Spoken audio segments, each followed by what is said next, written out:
In this video, I'm going to go over how to actually test your emails the right way. Because a lot of you guys probably have good deliverability. You're sending out the right prospects. Your sending volume is good as well.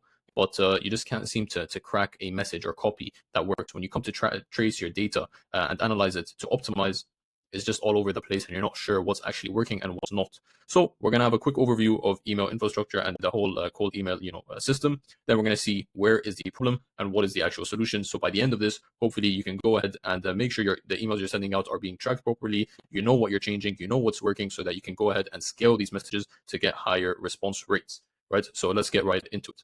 So at this stage, you're probably very familiar with the cold email infrastructure, but to just really understand where the problem lies, let's just have a quick overview of what we're looking at.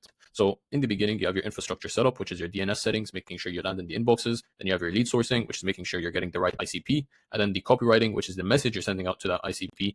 And then your campaign deployment, which is just setting up the campaign and launching the emails. And then you have your inbox management, which is just handling the replies, and then scaling and optimization, which is just looking at what's working and sending out more volume and pushing it out even further, right, to enhance your results. Now, let's identify where the problem is, right? If you're not getting responses, you're not getting replies, or you're just unable to really track what's happening, let's look at the whole process. Are your emails landing in inboxes? Yes, it's not an infrastructure set. Are your emails reaching the right people that actually need your service? Yes, then your lead sourcing is fine, right? Like there's no problem with that. Now, are the messages getting replies based on the messages you're sending? No. Well, then it's probably a copywriting issue. Just because with campaign deployment, it's not much, right? It's just setting up the campaigns, segmenting them, and sending them out. So it's most definitely a copywriting issue. Now, within copywriting, there are multiple phases. So let's dive into the phases and then look into where the problem could lie. All right, so the first thing we have here in copywriting is the packaging, and this is essentially just the template or the format of your email, whether it's a hook, offer, CTA, hook, offer, risk reversal, CTA, maybe something like that. Highly depends on your niche. If they like lengthy emails, direct emails, if they're more skeptical, you'd use the risk reversal, so on and so forth. But this is not really the main issue here, because this doesn't really determine whether you get the response or not. It's not really the meat of the email. So this is not really the main issue that people face. A bit of market research, you determine the template and you just use it for consistency, and that's all, right? So this is not really the issue here. Next, we have angle, and this is where the main problem lies. Either a lot of people don't even know what an angle is, or if they do know, they're not setting it up correctly, and that's exactly what we're going to discuss. But let's just continue and see what's next. Then you have the message, and this is the writing you're using, the actual writing that you're using in the email. And then you have personalization, which is kind of optional to increase any sort of interest or peak interest in the beginning of your hook or any part of the email. But to go back to it, I want to say that even if your messaging is really good, but you're just not using right angles, it's very hard to determine later on what is actually getting the replies, and this makes it hard to scale. So you want to make sure you set everything up correctly from the beginning. Also, this helps to eliminate certain messages that you're sending out from actually being sent out in the future that waste leads. You don't want to send out messages that won't work to leads, because you're just wasting leads. So setting up your angles help you identify what type of messaging works and doesn't, so that in the future, when you're optimizing, it really helps and makes a difference to increase your response rates. Now, what is an actual angle? What is an angle? What are we talking about here? An angle is the core idea or positioning statement in the body of a cold email that connects your service or product to the prospect's pain or goal. Now, of course, this may seem confusing just as words here, but we're going to have a look at some examples to really clarify what this means and give you a better idea of what we're talking about. All right, perfect. So here we have some examples of angles that we're going to go through. We're going to look at some of how they work, how you can actually use them in your niche. But to start off, let's just go with angle one, desired based. So this is just looking at what your ICP actually wants. What do they desire? And then using that and framing it in your offer. Now we're going to go for all these examples. We're going to go with the example of a lead gen agency. So us reaching out to someone else, just because it makes everything easier. But when you do some research, regularly the best performing or the most desired state is a booked meeting. Obviously, this also depends on the ICP, but like I'm saying, let's just go with an example. Let's say the booked meetings is the most desirable state. Well, in your email, you'd position your offer in a way that mentions some sort of sentence like this: we help you book 10 to 15 meetings per month, right? So like our cold email infrastructure will help you book 10 to 15 meetings per month, right? So here you're using their desired state as the main focus and core message, as we mentioned before, the core idea in the body of the email. Next, we have, angle two, pain relief. This could be, cost, time, or labor. So what would this look like? Well, something along the lines of, we'll set up your cold email infrastructure within 45 days. So it's focusing on the time aspect, making sure that this is quick, right? Or, for example, just to give you an idea, we'll set up your cold email infrastructure within 45 days is one. And then you can do something, we'll set up your cold email infrastructure completely performance based. And this is talking about cost, right? Focusing on cost. Those are just two examples. So you want to make sure you look into the pains of your ICP and identify what would be useful to include in these emails. Then angle 3 would be proof driven. These are quite powerful as well, which is case studies, testimonials, transformations, very similar to desired based and pain relief. Sometimes a combination of both, and they work really well, depending on your niche, of course, as well. Like I mentioned, this is if you're a skeptical market, or even if it's not a skeptical market, they perform quite well. We helped X companies scale from 15K per month to 30K per month in 90 days using our cold email infrastructure, booking them 10 to 15 meetings per month. Right? That could be very lengthy, so you can take out the parts that are less needed, more needed. So you can include it. You can include maybe the 45 days or the meetings, whatever the case. But this is sort of the idea, right? Just using a case study. You can say, oh, the X client said this about us, so on and so forth, right? Then you have angle 4, which is a lead magnet or some sort of free resource. So this could be like a guide, a tool, a template. An example of this would be, oh, you can just reply yes for a free targeted list of 50 people according to your ICP, right? Okay, how does that go in an email? Well, obviously before that, you'd be like, oh, we set up cold email infrastructures for firms like yours, and we're just testing out our strategy, right? Or like our processes. You can just reply yes, and we'll give you a free targeted list of 50 people according to your ICP.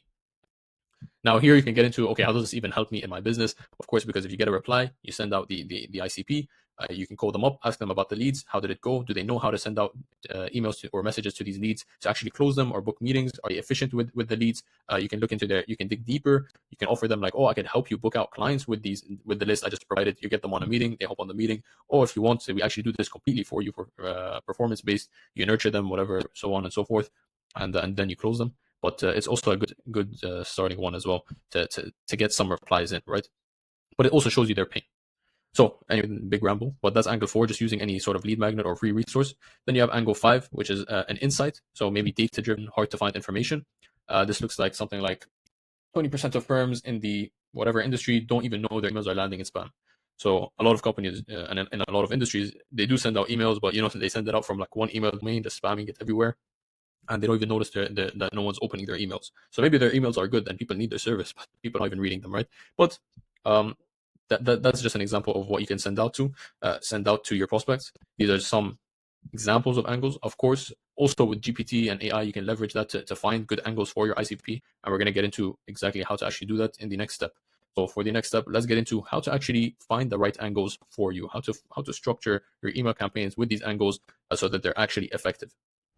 All right, so let's go on about how to create your angles, right? So we've seen some examples of angles. We've seen what an angle is, but now we want to identify 3 to 5 angles that really apply to your niche. The best 3 to 5 angles that you want to start off with and cycle through and test. Well, let's look at how we can actually identify these angles. Well, the first thing is you want to look at your target's current state, their desired state, and identify the knowledge gap. What's stopping your target audience from reaching their desired state? And you have to know this really well, because of course this is the whole point of your service. And once you have that information, you can go ahead and do the following, right? So you've done some market research, you've seen the knowledge, you've seen the pain points, you've seen the desired state, but you're not quite sure on which one do they really care about more. So then you go ahead, you do a competitors analysis, which is basically looking at your competitors' websites, seeing the messaging they're using, seeing the offers they're using, seeing the headlines they're using on their websites, so on and so forth, or even like YouTube videos, what are they creating? Things of that nature. You then start to see, you have all that information, you gather all that information, you put it through AI maybe to analyze it for you, or you yourself, you start to recognize the pattern. You see that, your competitors are really focusing on pain points, they're really focusing on desired state, they're really focusing on maybe, insight, things of that nature. You start to notice that, okay, these are the main things that these people are mentioning, right? There's no really, this market doesn't really care about case studies because regardless, it doesn't matter. They like these 3. And that case studies might not be the most leverageable. Now, personally, I would say case studies, but it's very unrealistic. Case studies are usually really good to use, but I'm just using this as an example, right? So then you start to identify what angles are heavily used in the industry, and usually there's a reason for that, right? It's because the industry you're targeting are receptive to that sort of message or angle. Then you start building the frameworks, which is what I've just mentioned, basically identifying, okay, they want desired state, they want pain points, they want insights. Let's list a bunch of things we can use in our copy for our offer, right? So a bunch of desired states that we can mention, a bunch of pain points that they're facing, a bunch of insights that would be informative and useful to them, right? And then here you start to analyze which ones are really, really the most powerful, or you can even cycle through them, right? And we're going to get into that into the next part, right? Which is actually how to test your angles. So let's get into it. So now we're at how to test your angles, right? And this is a 6-step process. Very simple, very straightforward. I'm not going to yap too much as I was previously, but to get into it, step 1, pick 3 distinct angles from your market research, from what you've just done previously. Identify 3 angles you want to use, right? Like for this this campaign launch, identify 3 distinct angles, right? Step 2, create 2 to 3 variations of the angles using different desired states, using different pain points, using different insights. You know, then select the best variation you want to test. So out of these 2 or 3 you've used for the 3 distinct angles. So to put into perspective, you have 3 distinct angles. Let's say you create 2 for each one. Now you have 6 angles. Well, 3 angles, but 6 messages, 2 for each angle. You select the best variation you want to test first. Of course, you can keep those in the vault to go ahead and use later on. Then you launch 3 campaigns, 3 to 500 leads each or obviously, by the way, this is not very strict. It depends on your segmentation of your niche as well. But usually 3 campaigns for 300 to 500 leads each for each angle. Then you track the data, you see what performed, what went well, what didn't. Now, then you like I just said, step 6, double down on the highest performing angle and resequence, right? So if you see that, the desired state one is working really well and one of them didn't perform so well, you remove one angle. Like the insights one didn't work too well, you remove the insights one, you keep the desired state and pain points one. If pain points was also doing well, you try different variations in the pain point one, you try different variations in the desired state one, and you start to analyze within these and you dive deeper and deeper and deeper each time, campaign on campaign, right? But that's basically it for testing your angles. And like you just saw a sneak peek there, now we're gonna get into what a lot of people get wrong, so you can hopefully avoid that and go ahead and test your angles. And this will be the last part, right? So let's get into it. So what do most people get wrong? Now you know what an angle is. Now you know some examples of angles you can use. You identified how to identify the best angles for your niche or your service, and now you just want to avoid making stupid mistakes that might invalidate everything I've just said previously.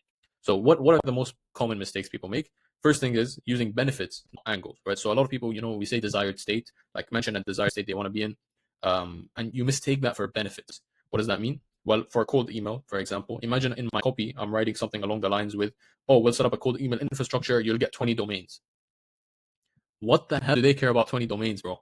They care about results. They care about booked meetings. They care about clients. They care about revenue. What the hell do they care about 20 domains? That doesn't even matter to them. So here you want to make sure that you're actually writing the actual desired state, the meat and bone, right? You're avoiding that skin, the part that no one wants. Me personally, I do like skin on the chicken, but whatever. Now, the next thing is testing too many variables at once, right? So if you're testing different angles, you're changing the main core offer, as we mentioned, the main core offer of the email. Now, if you're also changing the CTA and changing the opening line and the subject line and the follow-ups and everything, now you're changing everything. So how do we know what's working and what's not working? Like, how do we know that's the factor that's actually making the difference? You want to make sure that everything stays as consistent as possible, other than the offer itself, the angle, so that you can identify that, okay, this is the reason why this is performing better, right? When you do an experiment in high school, you have your independent variables and dependent variables, right? Independent variables being the thing that you measure, so you keep everything the same, right? Something along the lines. You get the point. Next, not having enough volume to validate performance. This is very, we've seen this a lot. You just send it out to like 100, 150 people. Just like, oh, angle is not working, scrap it. Well, there's not enough people to validate whether it's working or not. So just make sure you send it out to enough people to really identify that, okay, this is not working. We've sent it to enough people, and we can go on and move along to a different angle. Then you have not segmenting by vertical, which basically means that, okay, let's say we're targeting, I don't know, let's say we're targeting commercial cleaning companies, right? Now, in commercial cleaning, you have, commercial cleaners that are solely focused on like hospitals and medical sectors. You have commercial cleaning that focus on mall strips and facilities in general. Commercial cleanings that focus solely on, residential areas. Now, here your messaging can't be the same for all of them because these are different segments of the market. Now, like I said before, when you're segmenting your angles, I said create three campaigns for each angle. But what did I say? I said make sure that if you have different segmentations depending on the ICP and the way you're formatting your campaigns, right? So be careful that you're not just sending these same messages, same angles, even same industry, but different, vertical. You're not sending the same message because it's not going to work, right? So make adjustments accordingly so you can track it properly, what's actually working and what's not. But other than that, these are basically the most common mistakes.